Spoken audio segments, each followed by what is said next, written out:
On va revenir un peu en arrière.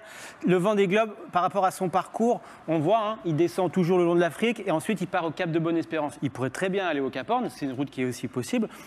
Mais on va prendre cette route-là parce qu'on va suivre le train des dépressions qui va partir d'ouest en est. Et du coup, les dépressions faisant cette route-là, on se retrouve souvent, la plupart du temps, au vent arrière, au portant ou au travers. Ce qui fait qu'on a la houle dans le dos, on peut surfer. Du coup, c'est déjà bien assez dur comme ça.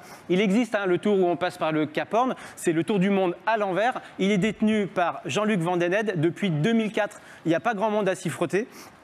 On comprend pourquoi, parce que si on se retrouve la majorité du temps au près, c'est-à-dire face aux vagues, avec du vent de face où on est obligé de tirer des bords, donc la route va être plus longue.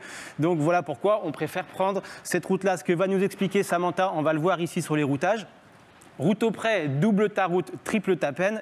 On va vous expliquer pourquoi. On double la route puisque ici, on a le vent comme ça qui vient ici. Et pour avancer, on va être obligé de tirer des bords, d'où les zigzags en fait, qu'on voit ici. Donc on double la route, on triple la peine puisque c'est une allure qui est, on l'a dit tout à l'heure, ça tape dans les vagues. On n'avance pas très vite et voilà, donc on triple sa peine. Voilà, le près, c'est vraiment la route qu'on essaye d'éviter au maximum pour les marins. Pour le reste de la course, ça continue. Hop, on va y arriver. Si ça veut bien s'ouvrir, tac.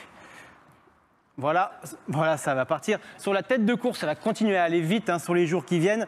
On va avoir des vitesses proches des records. On n'aura pas forcément des records puisqu'il va y avoir des manœuvres à réaliser.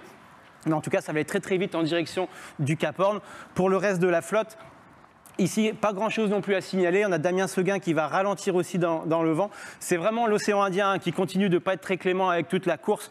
On voit même un Dick Kunshu derrière qui va récupérer du vent encore assez fort avec Antoine Kornick le long de la ZEA. Donc ils vont être un peu coincés ici avec beaucoup de conditions de vent. Donc ce sera à suivre dans les 2 prochains jours.